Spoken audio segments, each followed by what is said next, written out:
Unsung Murder Ballads discusses topics of a graphic nature and in graphic detail and may not be suitable for children under the age of 13.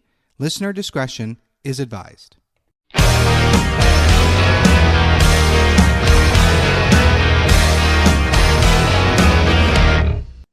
Hey everybody, welcome back to Unsung Murder Ballads. This is episode 44. I am Janus Dead. I'm Jameson Dead. And I'm Joyous Dead. Okay, tonight we're going to be doing another case from Australia that was one of the first three that was recommended to us by MilleniumAngel. So we're finally getting to this. Thank you. Shout out MilleniumAngel. Yeah, so we're finally getting this one. Now understand, this case could have been 2 episodes easily. Maybe more if I dug really, really deep. But we want to keep it as a single episode, so there are some things that we're going to kind of skip through very quickly, which mostly is the trial when we get there, because while a lot of interesting things happen in that trial, we're going to cover the basics of it, but there's no reason to dig deep and draw that out. So that kind of helped make this. This is not a trial podcast. This is indeed a murder podcast. We just want the good stuff. We want the meat and potatoes of the stuff. Yeah, I mean, sometimes the courtroom drama is important, especially when we're talking about changing laws, and there might be, how many times is this going to be held off? Is this person going to be acquitted, et cetera, et cetera? Mm-hmm. But that's not the case here, especially when you realize that we've talked about this guy, the one who was convicted of what we're going to talk about. We've already talked about him on a different episode. Oh, interesting. Okay. Yeah, so once spicy little tie-in. Yeah, right. And once you look at that, then you start to realize that we don't have to go into the trial because we already know how it ends, at least for that part of it.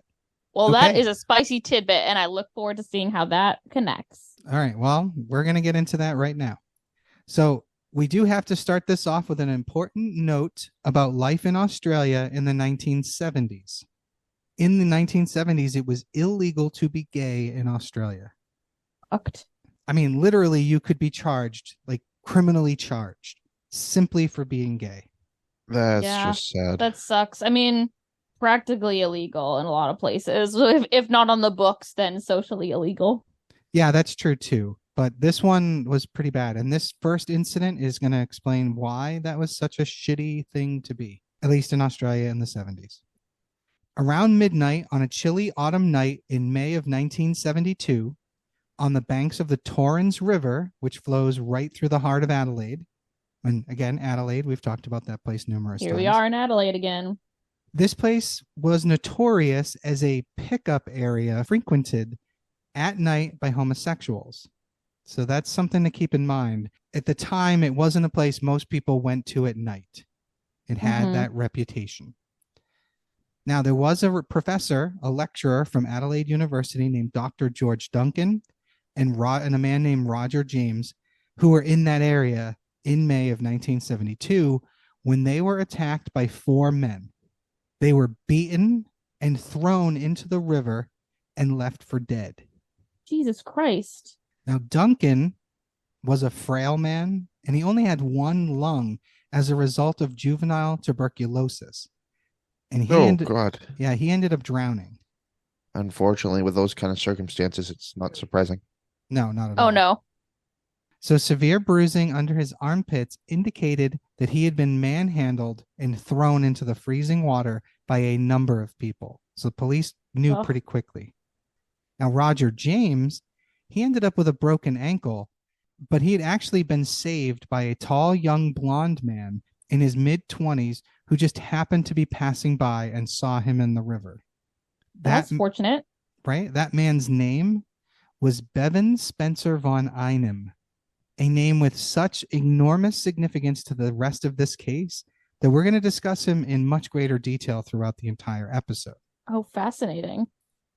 Now, Dr. George Duncan's death was treated as a murder, and within days, the investigators started to realize that the perpetrators were 3 senior police detectives. Oh, my God. I'd love to say I was shocked. Yeah. No. Yeah, it's... I hate to say it, I'm not shocked either. So these men, if you want to call them men, allegedly went out to the Torrens River that night in search of what they called poofters to assault after they had gone to a party for a fellow officer and got really drunk. Fuck. Just for Oof. sport. They just hunt us for sport. Yeah, basically. Yeah. Witnesses said that the detectives were accompanied by a tall civilian whose name has never been publicly discussed, which is something that goes on throughout this entire case. Very suspicious. All three detectives were called upon to give evidence into an inquest into Dr. Duncan's death, but all of them refused to answer any of the questions. That's not suspicious at all. And they were subsequently suspended from their duties. Well, we'd love to see that actually happening. Yes. So a subsequent police inquiry failed to find sufficient evidence to recommend any other prosecution for those three officers. Yeah, I guess there's Really? probably not that much evidence. Wow. It's hard to prosecute without evidence when there's no witnesses. Yeah. Now, the public was outraged, and while the whole matter smelled of a cover up, there was little that could be done, and the incident was soon forgotten for a little while. However, the death of Duncan would be the spark Australia needed to decriminalize homosexuality in 1975, and that finally ended that stupid law.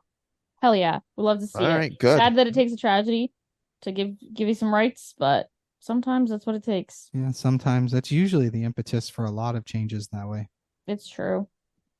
So, quick note, two of these three detectives who allegedly threw Dr. Duncan into the Torrens River were eventually brought to trial in 1987, but they were charged for manslaughter. But after, Okay. yeah, weird, right? Manslaughter. Yeah, that's weird. Not attempted murder, manslaughter or murder because he died. Right. But after a 3-week trial, they were found not guilty. Huh. So fucked. You can't. Yeah, that's so Figures. fucked. We just said Absolutely this. figures. We just said this a week ago. You can never hold bad cops accountable. So You fucked can't. up. Nope. That's the trouble with all of them is that you can't seed out the bad apples. No, Yep. because they put on the mask and they pretend to be good and upstanding, and they fool people just enough so that they're able to get away with it. Right. And the mass public doesn't, most people don't want to think the police are bad. They want to just be in their comfortable little bubble. Mm-hmm. So now we're going to talk about von Einen for a little bit. We discussed him once before when we covered the case of the Beaumont children in episodes 9 and 10. So anyone who didn't listen to those, go check that out now. We'll wait. Can you get a quick synopsis for anyone who didn't? Well, I mean, there were 3 children from Adelaide that went to a beach and disappeared. And there were a lot of speculation over, there were various suspects in their disappearances, but no one was ever arrested and the children were never seen again. That's the Reader's Digest version. Mm-hmm.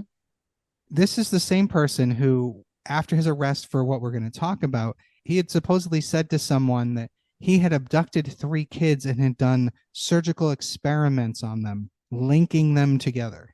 That we mentioned that in the other case. Ooh. So exactly, that was the gross human centipede example. Yeah. Yep, I remember that awfulness. Yep. Now, von Einem, he would be found guilty of one of the murders we're going to discuss later in this episode. So again, keep this all in mind every time you hear his name come up as we go. Mm-hmm.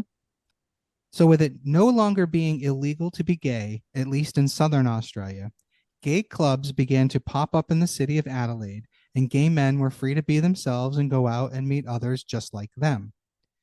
One of these clubs was called the Mars Bar, which that's an awesome name for a gay bar. Just saying. Yeah, that's fun. I like that. Yeah, that's awesome. So there was a man named Alan Burke who began frequenting these clubs.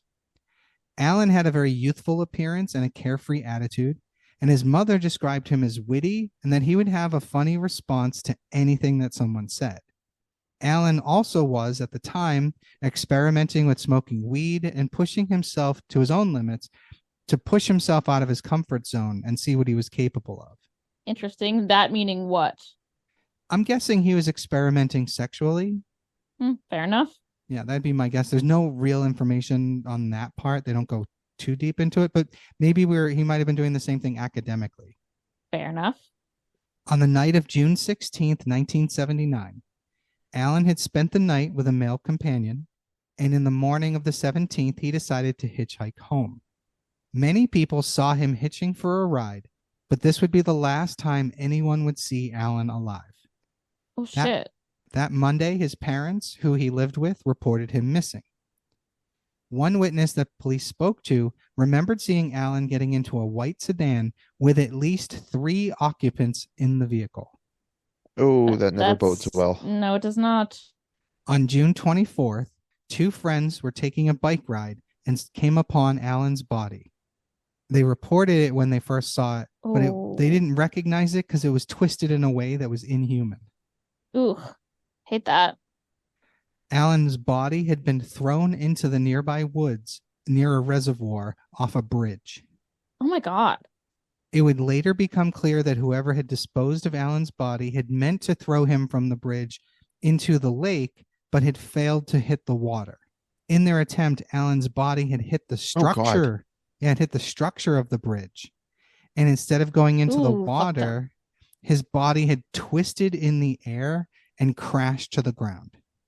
Oh, Ooh. that's That- gnarly. That's a rough sight. That's fucked up. Can you imagine riding your bike and you come upon that?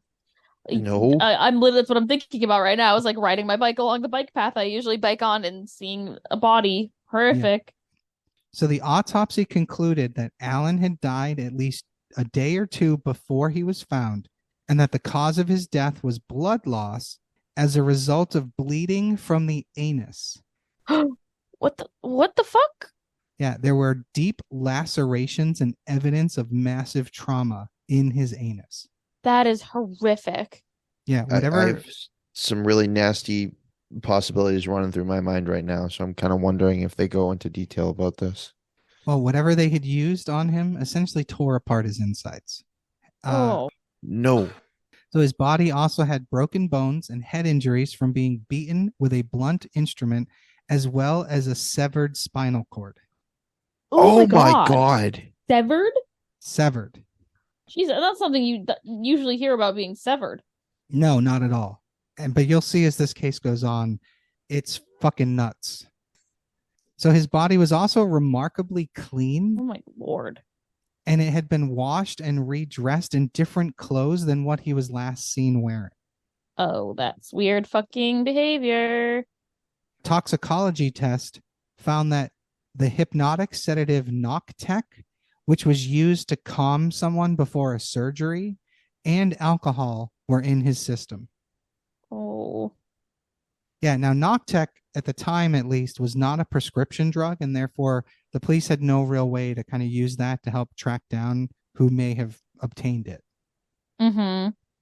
Police initially believed that Alan's death seemed personal and did not immediately think that it could have been caused by a stranger or a random attacker. Yeah, that seems too methodical and too intentional. So 2 days after Alan's body was found, an anonymous caller reached out to the police and stated that a man named Bevan Spencer von Einem was responsible for Alan's murder. You know, the guy who saved the guy from the river? Yeah. Yeah, him. Police, Bizarre. however, right? Now, police, however, did not immediately speak to von Einem. Even though there's a specific report? Yeah, even though they got a call from someone, they did not immediately Weird. go and speak with him. Yeah, it's fucked up. Strike one. Yeah, you know, I thought I had more respect for Australia. A cop's a cop. That's true, I guess. So 2 months later, police were called to investigate what looked like human body parts found in plastic bags on the bank of the Port River at Port Adelaide. Ooh. That's a lovely thing to find. This turned out to be the dissected remains of 25-year-old Neil Muir. Neil was last seen in Adelaide in the company of a Dr. Peter Millhouse at 3 p.m. on the day that he was murdered. Oh no. He was abducted on August 27th, 1979. His body had been cut into 4 sections. Oh, Just above the knees, immediately above the hips, and at the neck, and then placed in garbage bags and thrown into the river. He died from blood loss due to massive anal injuries.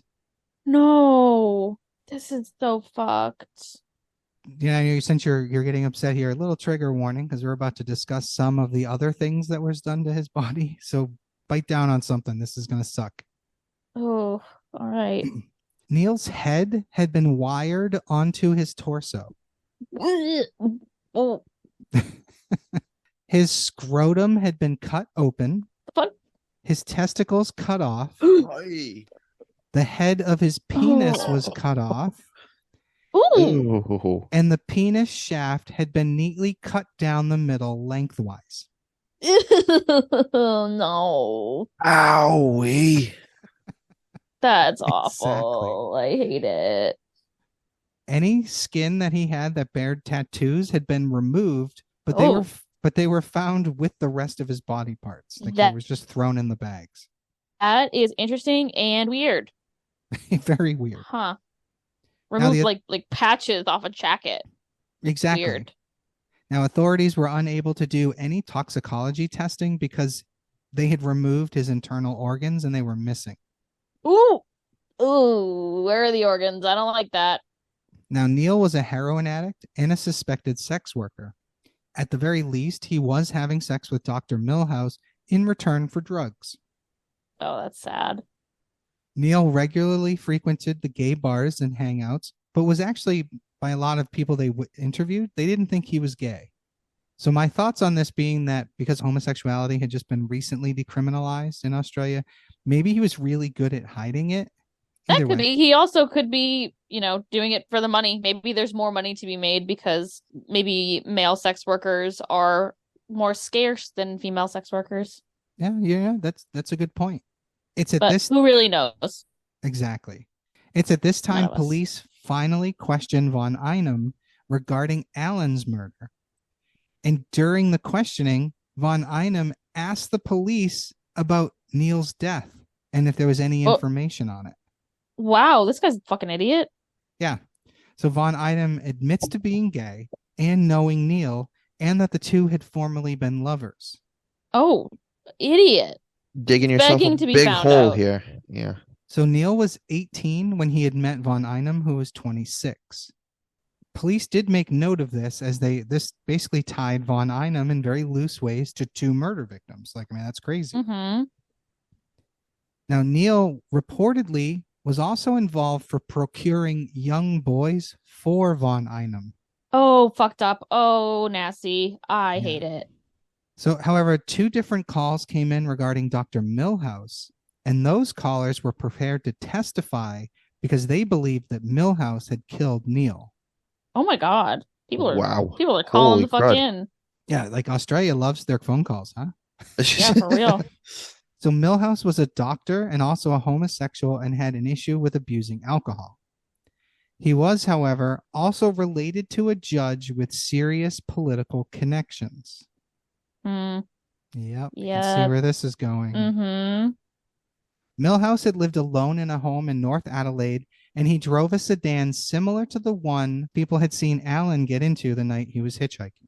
In the Oof. weeks that followed Neil's murder, Millhouse went on a drunken bender, then sought out legal counsel, and then checked himself into rehab. Oh, geez. Millhouse refused to speak with authorities regarding Neil, and the police then began building a case against him. He's such a good suspect that they're kind of like just focusing right on him because it seems like there's a lot of evidence. Yeah, I mean, you're right. A lot of circumstantial evidence pointing to him. Like, I agree with them. I would look into him, but I would also continue Mhm. looking into von Einem. Right. Like, don't forget about your other suspect. Yeah, that happens too often with the police. They see one suspect and forget that anyone else might be out there. Right. Like, understandable, like, tunnel vision. Yeah. So many people came forward stating that they had seen Millhouse and Neil together. After getting a warrant to search Millhouse's home, police found rope and trash bags that matched the type found with Neil's remains, although they considered it all circumstantial evidence at best. They did Mhm. find small traces of blood in Millhouse's bathroom, but it was not enough to test in any way. Now remember, this is the late 70s, early Right. 80s. Yeah. I have to keep reminding myself of that because I'm thinking to myself, you don't need much. Right. For not DNA, anymore. but they didn't have DNA yet. Right. Yeah. I have to keep reminding myself that. Yeah. And it was clear that his bathroom had been cleaned numerous times with heavy chemical agents. Mm. So, of course, Millhouse denied ever knowing Neil Muir, Of course. but he was charged and went to trial, but he was acquitted. Oh, wow. Guess they don't have enough evidence yet. There's Yep. nothing conclusive. However, after that, he did move away from Adelaide and more murders occurred. Oh. Not shocking. Now, it is likely that Dr. Millhouse would have known von Einem, and it's hard to say if Millhouse was actually involved with Neil's murder or not. And this case would then go cold for over a year. Damn. On February 27th, 1982, 18-year-old Mark Langley was attending a friend's birthday party. He had arrived with his family, but he left with friends as they wanted to go out and just drive around the city. Mark was driving around with his friend Ian and Ian's girlfriend Paula when they got into an argument. Mark decided he was going to exit the car and walk off into the night, and Ian and Paula drove away. However, they did return to look for him a few minutes later, but they couldn't find him. Oh, yikes. That's not great. Mark disappeared while walking near the Torrens River, which is where the bodies were found. Mm-hmm. And his parents called the police the very next evening, but the police found no other evidence. It would be 9 days before anyone found his mutilated body in the Adelaide foothills. That's so sad. His body had been thoroughly cleaned, and his clothes didn't have a single drop of blood anywhere. Oh, there's a weird fucking pattern going on here, and I don't like it's so it. methodical and it's so obscure. Yeah. There's something so much more terrifying about these things when they're so specific and methodical. I don't know. It's just I hate it. Agreed. There's so much planning. There's so, like, this kind of shit. It's like a movie. It's like Dexter. It scares the shit out of you. Yeah. Among the mutilations was a wound that appeared to have been cut with a surgical instrument that went from his navel down to his pubic region. Ooh. The hair around that area had been shaved, and the wound itself was stitched and stapled closed as if it had been in an operation at a hospital. Oh my. Alrighty then. Parts of his small intestines were actually missing. I don't like the sound of that. That sounds experienced. Oh God. Yeah, there is some speculation that this was done to remove a piece of an object that had been inserted inside him that may have broken off. Oh. And they're thinking that maybe whatever had broken off might have been enough evidence to identify either the killer or at least lead investigators down a path, so they had to remove it. An interesting theory. Yeah, and this led the police to believe that maybe the killer had some kind of surgical training. It sounds like it. I guess you could really look at the stitches and see. That's true. That's very true. Now, the post-mortem did reveal that Mark had died from massive blood loss from his anus. Oh. The pattern is so clear here. It is. So due to the fact that his body had been left out in the summer heat, decomposition was advanced, but the police believe that he had been killed soon after his abduction. He wasn't kept alive very long. Oh, yeah. I mean, only 9 days had passed, yeah. Medical examiners also found drugs in Mark's system. Mark had 4 times the legal limit of alcohol. Oh, God. Oh, boy. Yeah. As well as Noctec and Mandrax. Oh, my God. That's a pattern. hell of a combination. What's Mandrax? Mandrax was popularly known at the time as Quaaludes. Oh, Quaaludes. Gotcha. I know what that is. Yes. Yeah. I've seen Wolf of Wall Street. Okay. Hey, at least you can reference there. So that's so funny. So in the late 70s, Mandrax had become regulated in Australia due to its reputation for how they were being, like, it was being used. So they started regulating it. So at this point now, police think maybe they can track that. In June of 1982, the skeletal remains of 14-year-old Peter Stogneff were found. Peter, oh, God. 10 months before his remains were found, Peter had arranged to skip school to meet his cousin in the city of Adelaide. But a change of plans happened because his cousin never made the trip. Oh, no. So now he's alone. No one knows where he is. Yeah, and I didn't go too deep into this, but literally this kid left for school, waited for his parents to leave. He went back home. hid his backpack in the garage so that when he came home, he could have it in his hands. So he didn't have to carry it around the whole day. So when he didn't return home and his parents found the backpack, they were kind of like, oh, fuck. Yeah, like Yeah, oh what's yeah, going on here? definitely. So whether or not Peter actually made it into the city remains a mystery. On August 27th, 1981, he was reported missing by his parents, and it wouldn't be until 10 months later that in a remote property 50 kilometers north of Adelaide, that their worst fears would be confirmed when someone found his body. As part of an effort That's to awful.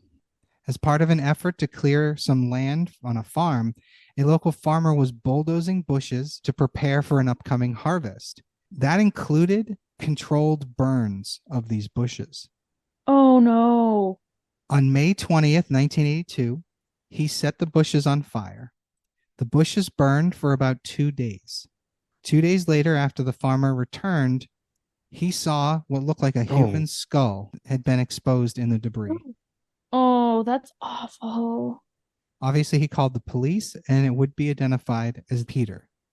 Oh, that poor kid. I mean, it sucks because he's young too.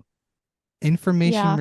Information received during the investigation was that he had been last seen with an adult male on the day of his disappearance, but that male was never identified.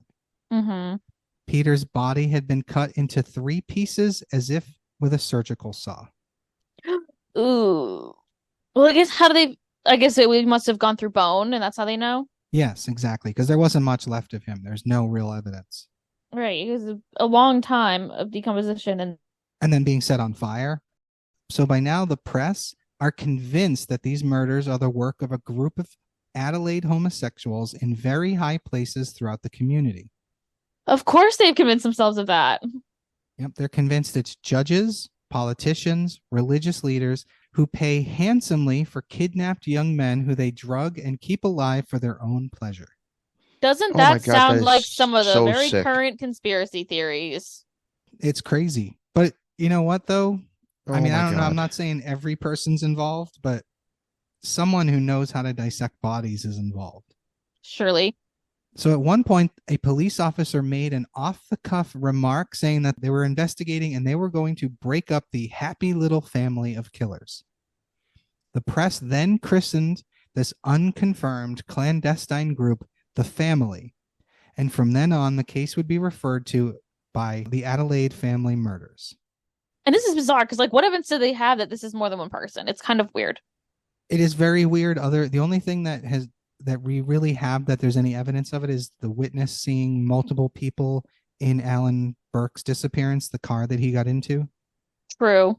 But beyond that, who knows? I mean, maybe there was more going on, and there are other horrific cases around this time. Some of them before and some of them after. It may be a group. We'll get into that because that's what the whole point of this podcast is. That is very true. That is exactly what we're here to do. So the final known victim and the most high-profile one was a boy named Richard Kelvin. Richard was born on December 1st, 1967. He was the son of Rob Kelvin, a longtime television news presenter for Adelaide station NWS9. Oh, that's very high profile. Yeah. I mean, imagine you're already on the news as your job and your kid goes missing. Of course, you're going to be talking about it. Richard was 15 years old at the time of his death. At approximately 6:15 p.m. on June 5th, 1983, someone abducted Richard near his home. Mm.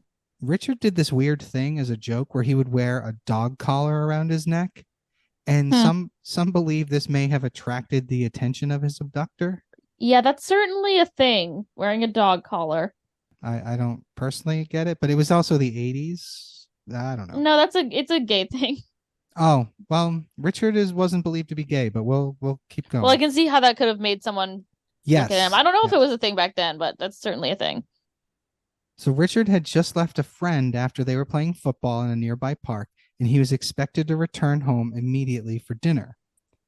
One witness, a security guard living on a nearby street, said that he heard cries for help, multiple people arguing, car doors slamming, and a noisy car exhaust speeding away. Oh. Well, that doesn't sound like a good combo. Right. But this is also the second piece of evidence that it might have been more than one person. Mm-hmm.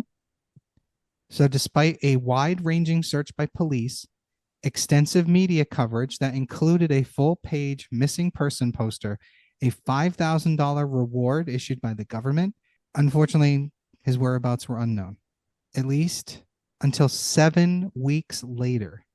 Oh, wow. A geologist and that geologist's family were out looking for rocks on July 24th, 1983. And they were in an area relatively close to where relatives of von Einem lived. Interesting. They discovered his body laying it there wearing the exact same clothes that he had worn the day he was abducted, including the dog collar fitted around his neck. Oh, interesting. So this is a different from the pattern. Little effort was actually put into concealing Richard's body. His body had been washed prior and redressed, Oh, okay. but Okay, so we're keeping with the pattern here. but he was found arranged in a fetal position with his legs bent towards his chest and his head forward and his arms wrapped around his legs. Oh, okay. Yeah, Weird. This is the first fully staged body. Yeah, and also one that's intact. Well, hold on. Oh no. Now, the autopsy revealed that Richard had most likely died from massive blood loss from an anal injury, probably caused by the insertion of a blunt object with a tapered neck. Ah, He also suffered bruising and injuries from blows to his head and the left side of his back and to his right buttocks, as well as fractured front teeth. Oh my God. ooh, wow. He must have put up a fight and they just For fucking... real. Oh, Yeah. that's awful. Analysis of Richard's bloodstream revealed traces of alcohol and 5 different hypnotic drugs. Oh, damn. Oh God, that's Yeah. a lot. Among That's a lot. it was Mandrax, Noctec, Amitol, Valium, and Rohypnol. Oh God. Wow, they hit hard. Surprised he's not like ODing from just that. Yeah, exactly. Holy I mean, crap. it's fucking crazy. My guess is he was young and healthy and they just had to keep fucking pumping him full of shit. Yeah, like where did they get this fucking arsenal Again, of like drugs, I guess? could be a doctor. This is true. This is true. And it very much gives that. Right. Now, with Mandrax being regulated, police begin sifting through prescriptions for that drug in particular. During their search, they found a prescription for Mandrax issued to none other than Bevan Spencer von Einem. Yup. 4 days after Richard's body was discovered, von Einem was questioned by the police about the murder. He initially claimed that he had not seen Richard and had no knowledge of his whereabouts, and stated that on the night of his abduction, he had been in bed with the flu and was off work for that week. Police also searched his home and seized a bottle of Mandrax. Yep. There you go. Although he did have a prescription, so. Von Einem admitted that the drugs were his and said that he used them to help him sleep. Von Einem also allowed police to take hair and blood samples, as well as carpets and other materials for testing. Damn, he's being very cooperative. Now, there were 3 factors in von Einem's initial questioning that led police to be so suspicious that they actually moved him to the top of their suspect list. The first thing that caught their attention was when they knocked on his door and inquired about whether or not they could ask him a few questions. His immediate reaction was to say that he would not answer anything without a lawyer present. But I'll be honest, everyone should do that. Yeah, that's the correct response to when police try to ask you questions. Right. Guilty or not, that's what you do. It's what you should do, yes. Yeah, you say, and you don't let them in unless they have a warrant. Right. Now, the second thing was that when they questioned him about Richard's murder, rather than denying any involvement, von Einem simply said that he would not do such a thing because it would be unethical. What a weird fucking thing to say. That's a hell of a response. Unethical, not illegal, not wrong. Not like sad or fucked up. Nope, just unethical. That's Right. weird. That's what you say when you don't date a coworker. Yeah, exactly. Yeah. And the last thing is when he was asked about the drugs, von Einem did admit that he had the mandrax, but the police found other drugs in his possession after he said no, he didn't have any others. Oh, interesting. Yeah. Police found a bottle of Noctec, and von Einem immediately became nervous and told police that he, quote, rarely used those drugs, unquote. Interesting. So forensic investigators were able to match the fibers found on Richard's clothing to those taken from von Einem's home, along with hairs found on Richard's belongings that belonged to von Einem. Forensics also determined that Richard was murdered between July 8th and the 11th of 1983 and was dumped no later than the 11th. However, police raids on various locations around Adelaide linked to von Einem and his associates yielded no clues. Police also searched for the man who had previously contacted police during the investigation into Alan Barnes' murder in 1979. That makes sense. They were thinking that the two murders could be connected, Richard and Alan's, and they started looking into it more closely.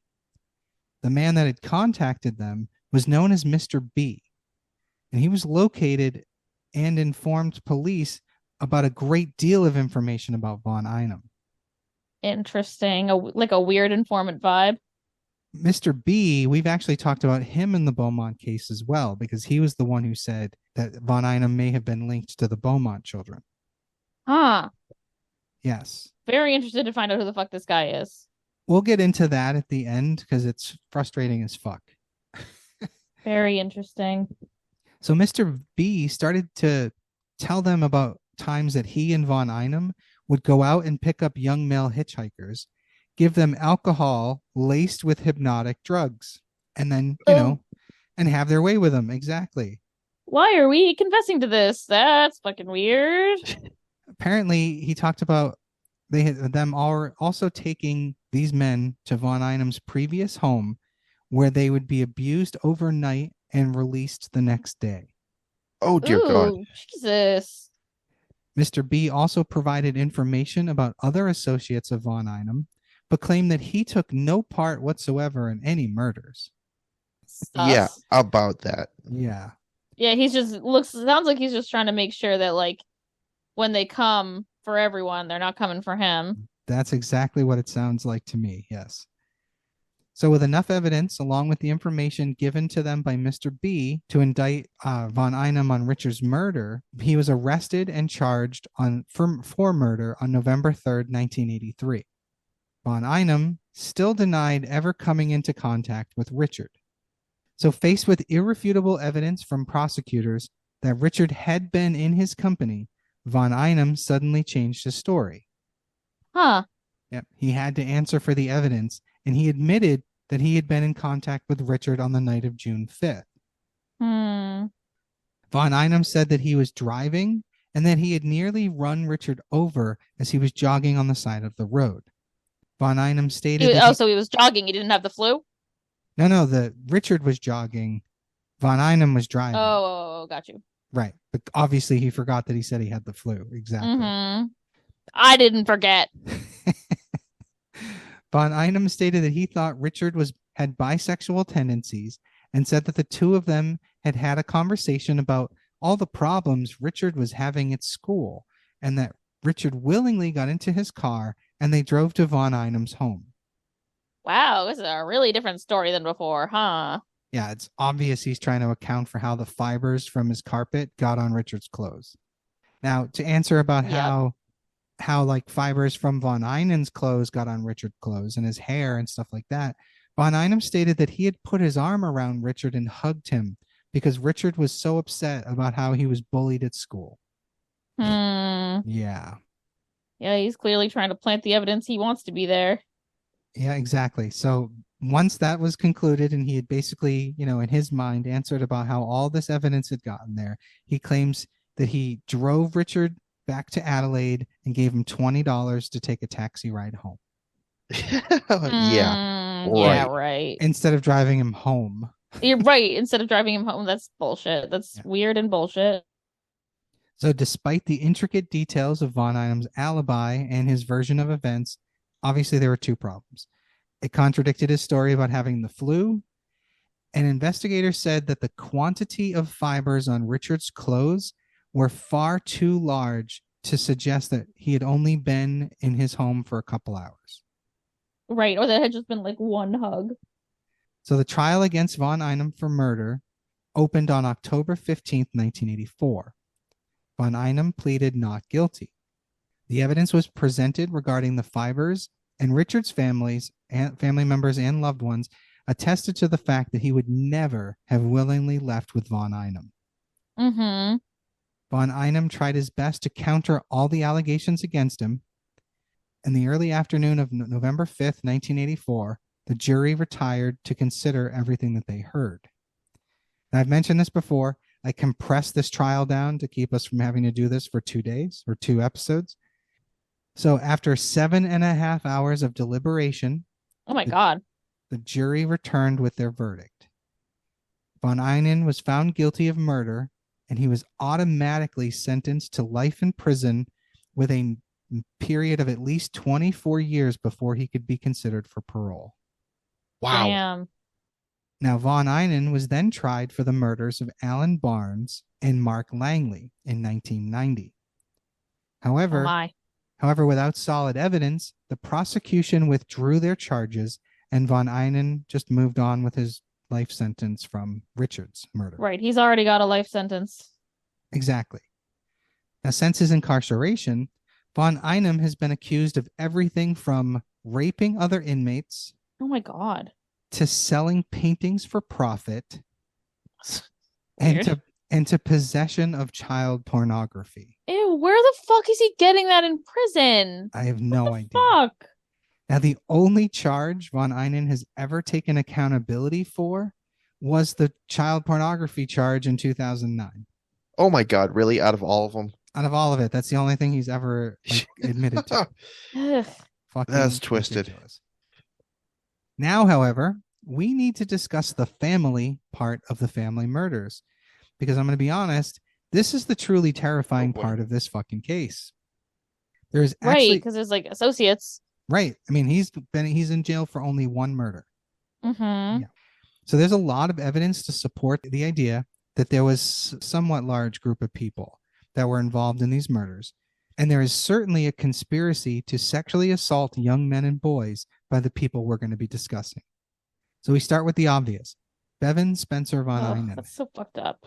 Von Einem is the only person ever charged in this crime. And when we look back to his life after he rescued Roger James from the river, it's actually fairly mundane. He was an accountant at almost 40 years old and still lived with his mother in Adelaide. But that's just what he showed everybody on the outside. So von Einem is thought to be responsible for drugging and raping over 150 boys and youths. Holy fuck.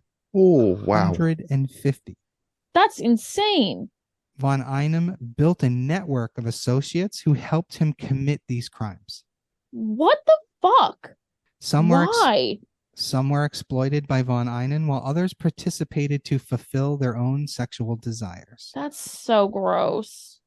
After the first murder, that of Alan Barnes, Mr. B, posing as the anonymous caller, had reached out to police to drop von Einem's name. Mr. B claimed that he had become friends with von Einem shortly before Alan Barnes had disappeared. In 1990, von Einem was charged with the murders, which we've talked about, based on evidence that was provided by Mr. B. However, police dropped those charges because Mr. B's credibility became more and more into question. He also stated that von Einem was responsible for the Beaumont children as well as the Adelaide Oval abductions, which again we touched on in the other episodes. Von Einem had a sexual relationship with victim Neil Muir before Muir's death. Apparently, von Einem would cruise up and down the city looking for victims. Ugh. Yeah, he would pick up hitchhikers and offer them spiked drinks. Sometimes he would undo his own exhaust or disable part of his own engine and be sitting on the side of the road with like the hood up. and he would ask young men for help with his car to get them to stop. First of all, that's terrifying. It terrifies me that like someone asking for help is just waiting to Setting hurt you up. you. Yep. I hate it. So he built relationships with drug addicts such as Neil Muir and some of the transgender community and supplied them with drugs in exchange for their help in luring in young men. Oh Ugh, my God, that's not That's okay. so fucked No. up and sad. Oh. Yeah, he used transgender individuals to lure the men into his car under the pretense of going to parties, and he even used female friends to act as bait. Oh, How Yeah, desperate are wow. these people for this stuff that they're just willing to do all I this don't know, seedy This shit? man is crazy. Yeah. Yeah, he's I a can't even believe complete he's manipulating this many people. he's a complete fucking scumbag. It's just insane, like how much one person is capable of doing, even. Yeah. So now Mr. B. Mr. B was named by South Australian police in 2008 as one of the three main suspects who were also involved alongside Von Einem. He was 10 years younger than Von Einem, and he helped him pick up, rape, and drug several young men. Oh, Apparently, Mr. B was from the UK and had arrived in interesting. Australia in 1966. Yeah, it was weird. Mr. B was a former child sex worker, although my guess is none of that was by choice, or maybe it was just driven by Oh, that's so circumstance. sad. Yeah. Yeah, Well, I mean, children can't consent, so that's not by choice. that's true. I mean, even if you're out on the street doing it for food and money or whatever, it's you still Right. Yeah. I still wouldn't call that. I wouldn't ever call it a choice if you're doing it for just to get your basic human needs to survive. Right. That's true. That's true. It's like not really a choice when it's like, am I gonna die of starvation? Yeah, no, I 100% agree with you. Yeah. So Mr. B was also super shady, but police believed his information to be true because what he told them matched up way too well with all the evidence that they were finding in these cases. Lots of young men did testify about their experiences with Von Einen, but of course the star witness had been Mr. B. On a number of occasions, Mr. B was present when Von Einem had picked up young men who were hitchhiking and they had drugged them. On one occasion, Mr. B claimed to have seen Von Einen with a naked youth in a bedroom of his home where he had taken that youth. That youth had a torch and an instrument similar to a large stainless steel crochet hook in his anus. Oh God. Yeah. I'm literally holding my crochet hook right now and staring at it in pain. Yeah, and you gotta wonder, what causes massive blood loss from the anus? Oh my God. Stuff like, I don't know, a torch or a crochet hook. Fucked. He had been with Von Einen when they had given Alan Barnes a ride in his car. Oh God. Yeah, this is stuff Mr. B told police. He said that He's confessing to everything. He said that the incident took place while Alan was Crazy. hitchhiking. Well, I guess not quite everything. No, you're right, but you'll see. You'll see. We got a little bit to discuss on that. So he said that the incident took place while Alan was hitchhiking, and then he said he was trying to get to an area called Salisbury. While in the car, Alan was given drinks and tablets, and when they asked him if he wanted to go to a party, supposedly he said he did. I guess that's plausible. Von Einen drove back towards North Adelaide and stopped at a cafe to make a telephone call. Keep in mind there are no cell phones. He told Mr. Right, B, of course. Yeah, so he told Mr. B that he had called a man that unfortunately is referred to as Mr. R. Fucking annoying. And that he sounds like a nursery rhyme at this point. Right. And that he had arranged to meet Mr. R. Mr. B then said that when Von Einen returned to the car, he turned to him and said, "Do you want to come with us? We're going to go do some surgery on this guy." Oh God. Ooh. Yeah. Mr. B said that at that point he left and walked back to the city. I mean, I don't believe him, but agreed. Throughout this entire time, Alan appeared to be unconscious in the back seat. A statement from Mr. B's sister, which was read in court, said that Mr. B admitted to her that he was present when Alan was killed. Damn. If I did something like that, I wouldn't tell my sister. Just wouldn't happen. Yeah, it's like really weird what he's deciding is like good information to Very release and what he's withholding and what he's lying about. exactly. However, there is one big hole in Mr. B's story. All right. Alan Barnes was abducted on June 22nd, which was a Sunday in the middle of the afternoon. Well, Mr. B is claiming that him and von Einen had picked him up on Friday the 27th at night. Uh-oh. However, Mr. B did know too much for the whole thing to be fabricated, and police believe that he changed the date to give himself an alibi. Interesting, okay. like an alibi for that he had left Correct. Like an alibi that before like the murder happened. Correct. That he wasn't present. He doesn't really remember the day. Yeah, that kind of thing. Yeah. So now we talk about Mr. R. So Mr. R was a close friend of von Einen's. Police believe that he was very involved in the murders. On the night von Einen was first interviewed by police about the murder of Richard Kelvin, Mr. R and von Einen had met up.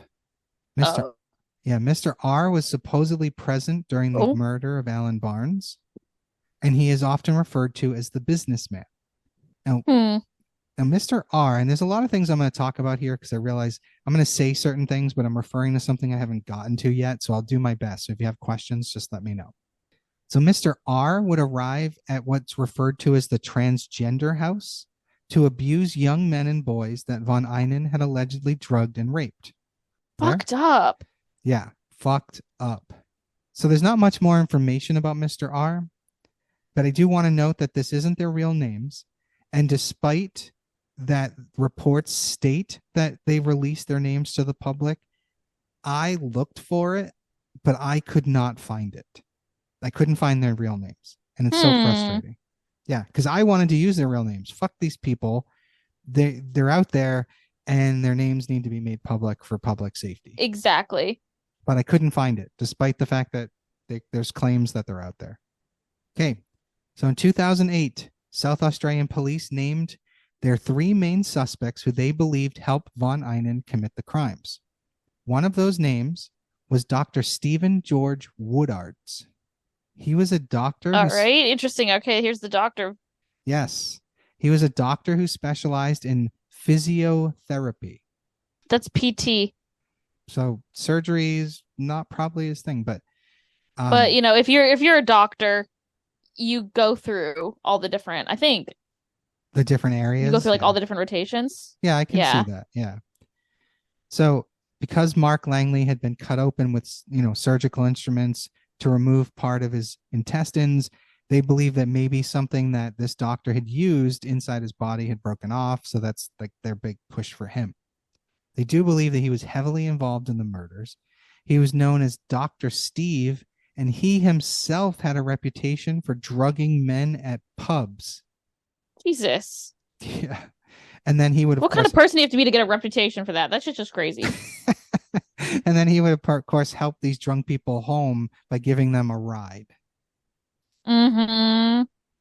In 2011. Wrong place, wrong time. Awful. I don't even know how pissed I'd be. But in 2011, he was charged for 5 counts of raping a male under 17. Holy hell. That's a really specific charge. Right? Now, the crazy part is he was found, the charges didn't stick because they couldn't prove the victim was under 17 at the time. Right, like just charge him for rape. Exactly. Why does it fucking frustrating. Yeah, like what's with a specific ass charge? I get that they're trying to get him for like rape of a minor, but yeah. I don't know. But that's all the information we have on him. But the next person that they believe is heavily involved is the man with one of the stupidest names I've ever heard in my life. His name is Dennis St. Dennis. Seriously? No, really? Seriously. That's a stupid ass fucking name. Right. Now, he was born Dennis Edwards, but changed it to Dennis St. Dennis. So he's an idiot. Yeah, literally. Clearly. Now, him and von Einen grew up near each other, and they had been friends the longest. St. Dennis had moved in with his mother, where he basically ran a hair salon from the front part of their house.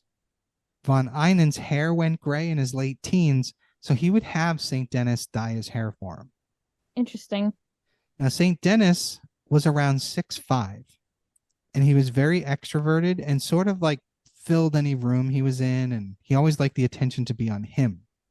His nickname was Pussy, and when he dressed in drag, he liked to call himself Pussy K. Tucker. It's an interesting drag name. So von Einen went to this salon by St. Dennis the day after Richard Kelvin went missing. Hmm. Now, they allegedly rented places together because they both lived with their mothers. So they would rent other places to take young men and boys. Gross. St. Dennis was close friends with a man named Trevor Peters. And he's going to play an important part because Peters kept diaries that were found after his death in 2014. Oh, damn.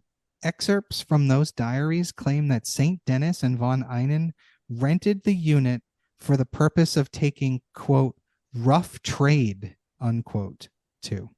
What? Oh, what's that mean? That's God. I'm going to assume that's their code word for violent sex. Okay. Peters also disclosed in his diary that at the time of Alan Barnes's abduction, he saw von Einen showing St. Dennis Polaroids of a young man who appeared to be drugged and had a long object inserted into his anus. Ooh. No. And Peters believed the young man was Alan Barnes. So just imagine that. You're at work, you're cutting someone's hair or whatever, your buddy comes in and he's like, dude, check out this shit. Like, what? Oh, yeah, no. I hate it. No. Trevor Peters' diary also claimed that St. Dennis told his mother that he was going to visit an old friend the week that coincided with Richard Kelvin's disappearance. Now, Peters called that friend, but was informed that St. Dennis had never gone to visit him during that time. Ooh. And Richard Kelvin was in captivity for 5 weeks, and in that time, someone had cut his hair. Huh. Weird, right? Yeah. So obviously, Australian police think that was St. Dennis. Unfortunately, St. Dennis died on November 30th, 2002 at the age of 58. So this fucker was never held accountable. Right, he just died. That's awful. Yep. Now, Trevor Peters died in late 2015, leaving his diaries to be found by his brother. Peters was a homosexual who had moved in the same circles as other members of this family. He knew St. Dennis well as von Einen casually, and it was assumed that he also knew Mr. R. He lived next door to a person named Sarah Novak and another person named Prue Furman, who he made records of all his conversations with those two in his diary, which we'll get into them in a little bit. But Novak and Furman are both transgender women who are very close associates with von Einen during this time of these family killings. Ugh. Multiple witnesses over the years confirm that both Novak and Furman acted as lures for von Einen. Oh, ew, I hate it. So there's also a person known only as MGL, which drives me crazy. I really wish I could find these people's names. Yeah. MGL is Mr. R's long-term live-in partner. He grew up in a place called Melrose Park, and he was the son of someone from the military. According to a book called The Family Murders Dissected, he was a strong suspect in the murder of Richard Kelvin, who von Einen went to prison for. Now, Mr. B testified that during his 1990 hearing, that MGL threatened him with a gun and warned him not to talk to police. Oh, Jesus. The next person is a person by the name of Don Soren. He was outed as a suspect in 2008. He was a boxing promoter and a businessman, and is said to have had social ties to St. Dennis and other members of the family. Now, his involvement isn't 100% clear, but he did own a bathhouse, which is for that kind of trade, I guess. I don't know anything about that. Yeah, I can see that making sense. A bathhouse is where you go and you have someone bathe you. So, yeah. Anyway, you can see where I was thinking of like a spa vibe where you go. No. I'm thinking of a different kind of bathhouse. Yeah, that would be a spa. Yeah. So Storin was jailed in Indonesia in 2006 for Oh. sex offenses against 4 boys between the ages of 13 and 15. Oh, gross. Yeah. He is last reported to be living in Perth, Australia. Oh, he's out and he just lives in Australia now. Correct. He got out of Indonesia, went back home. Fucked. This is the family. This is all the people police think are involved. Like I know you were saying earlier, you didn't really think that maybe it was a large group, but Yeah. knowing all these people knew each other and their histories, it's not now Yeah. it's hard not to imagine it. Yeah. Now it really makes sense. So this next one, when I tell you his title, it's going to blow your fucking mind, but it's also going to explain why these people probably were never really held accountable. Magistrate Richard Brown. Magistrate? Oh boy. Yeah, a court magistrate. He was in a relationship with Dr. Stephen Woodards at the time of the murders. Jesus. He was close to the core group of professional men who formed the main circle that police are interested in, being Von Einen, Mr. R, MGL, Woodards, St. Denis, Storin, and Brown. Like, it's fucking Like crazy. really a full gang here. That's absurd. Brown was investigated for sex offenses against minors between 1977 and 1981. Jesus. He was also investigated in 1989 by major Gross. crimes. Fucking hate it. Yeah, he was investigated by major crimes for having sex with underage sex workers in Adelaide's notorious gay areas. Fucked up and gross. He had rape accusations against him in 2006, and the prosecution claimed that the victims were 15, while the defense claimed that they were 17, which I don't understand the need to hammer out ages. What the fuck? Right. Also, like, wouldn't you just be able to find out how old people are? Like, I don't get why that's so hard. Yeah, I don't understand it. It's a weird technicality, I guess. But however, the charges were dropped. Of course Of they course. fucking were. Why wouldn't they be? And he died in 2010 at the age of 62. Oh my God. Come At least on. they're all fucking dying young. That's true too. The next person was Louis Turtur. He met Von Einem in the late 60s when Turtur was a teenager. They formed a friendship based around drugging and raping the young men. Jesus fucking Christ. Well, that's just twisted as shit. Turtur was a transvestite / drag queen and had not had any operations done that we're aware of. When he cross-dressed, yeah, not that available back then. Yeah. When he cross-dressed, he went by the name of Lana. Turtur lived in the shared house with Prue Furman and Carrie W., who we haven't spoken about yet. Von Einen visited many times with drugged youths, often with Mr. B or Mr. R. Ew. I hate this. Yeah, this is awful. Often, Turtur, Furman, and Carrie W. would invite young men back to their place for a party, and Von Einen often used Turtur's residence to take his victims back to, in return for Turtur being able to participate after Von Einen was finished. Oh, fucked. Oh, I fucking hate that. Fucking nasty. Yeah, that's just grody. So Turtur moved to Sydney soon after Von Einen's trial for Richard Kelvin's murder.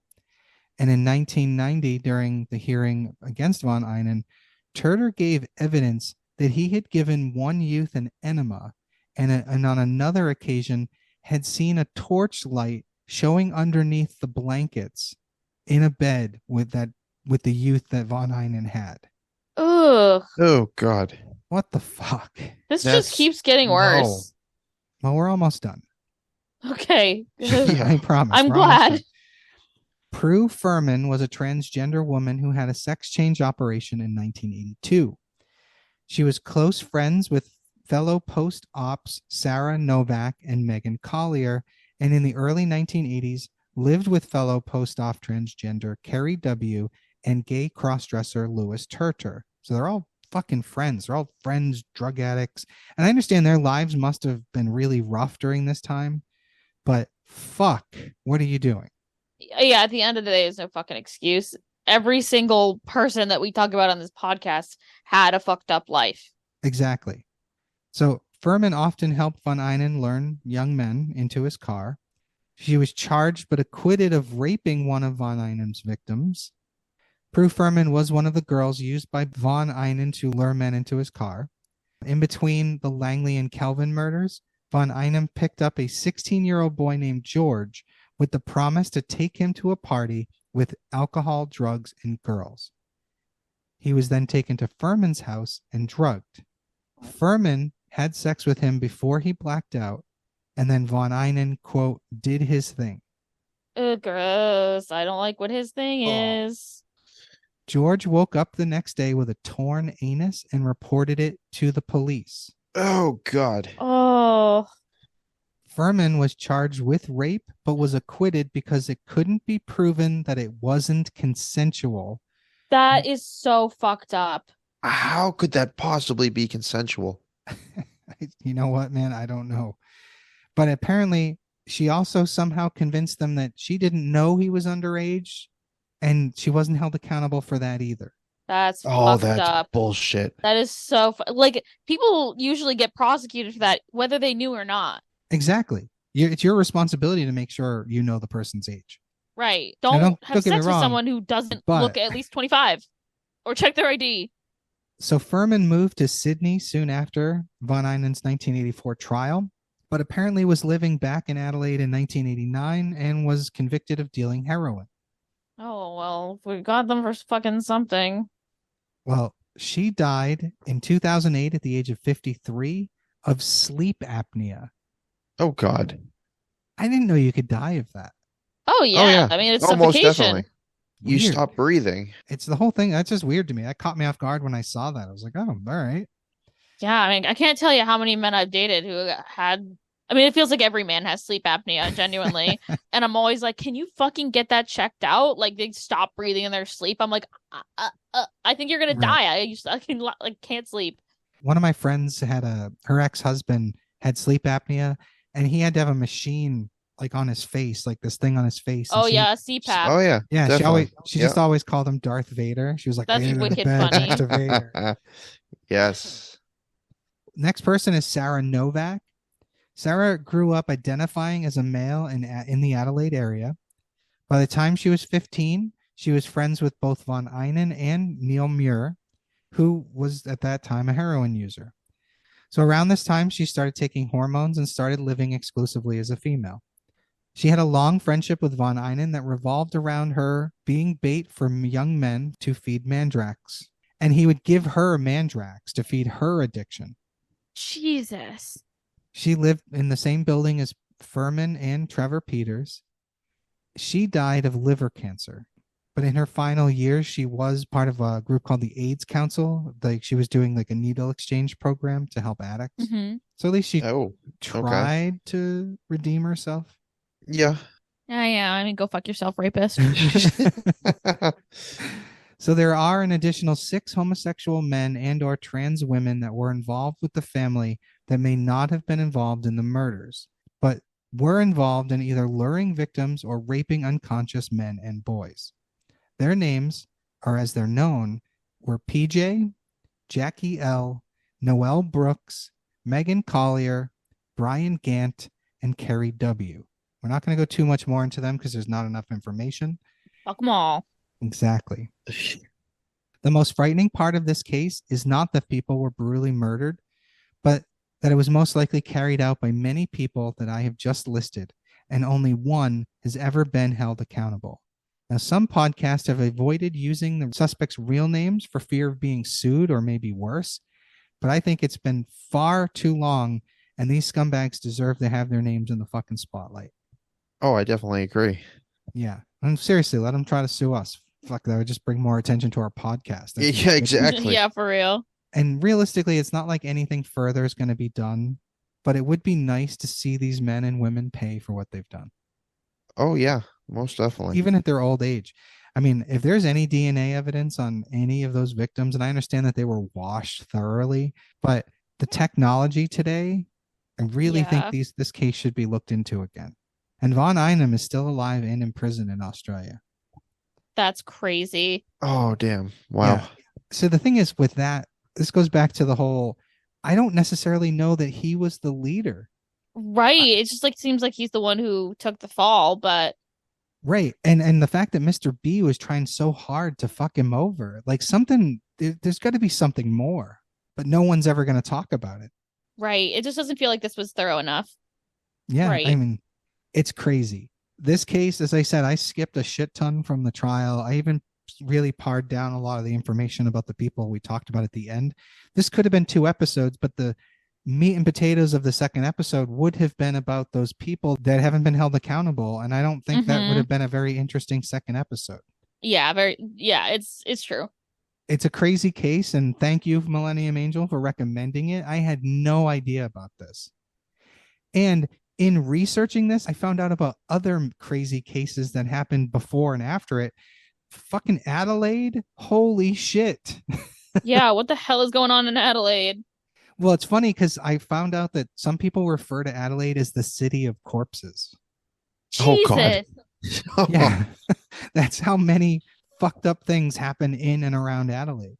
I mean, we've touched on it with the Beaumont children. We touched on it with the Snowtown murders. It's fucking crazy over there. There's just so many like deeply fucked up crime rings going on here. Yeah, it's nuts. Fucking nuts. I actually really want to go to Adelaide someday now. Oh, so you can become a corpse? No, I want to take pictures or something. I don't know. I want to go to these famous places. Oh, There you go. I mean, I'm going to become a corpse someday anyway, right? that is true. We all will. Right. I mean, I've never been to Australia, so why not? Let's do it. It'll literally be I'll land in Adelaide, spend a day taking pictures, and get the fuck out before nightfall. Yeah, get out of there. Go to Sydney or something. Yeah, Sydney is the obvious choice. Yeah, you have to go to Sydney. All right. That is the case of the family murders, the Adelaide family murders. I mean, I'd ask you for final thoughts, but you guys have been expressing it so well that I don't need to do that anymore. Yeah. No, but I don't have much else to say. I mean, how about you, Joyce? It's fucked up. Yeah. Yeah, They're all fucking murderers and rapists and die. And that's what I'm saying. Like, that's why I think it's all connected. And this goes back to Jameson, your case about the Oakland County child killer. Yeah. Because I do think it's the same thing. It's like a group of people that just decided to do this nasty shit. And I have a feeling that, similar to your case, I have a feeling that was the same thing. It was just a group of like-minded individuals. It's so fucked up. Yeah. Right. No, I can definitely see it. Most definitely. It seems like they were just like the police were satisfied because they found someone to pin it on. Right. And then they stopped. And the good news is the public wasn't satisfied, but unfortunately the police didn't look any further, or not really, or they couldn't find enough. Right. And I guess like I would hope that the crimes stopped eventually. Yeah, there are no more murders directly tied to this, but there are a lot of other murders that maybe these men were responsible for. That's true, and we just don't know. Yeah, there's a lot of murders around in Adelaide, and it's tough to figure out who did what. Yeah, I saw a whole list. It was nuts. Like it really could have been a decade-spanning conspiracy. For real. But all right, so that will wrap it up here for the night. Thank you everyone for listening. Thank you again, Millennium Angel. That was awesome. And yeah, we'll see you guys next week. I am Janus Dead. I'm Jameson Dead. And I'm Joyous Dead. And we'll see you soon.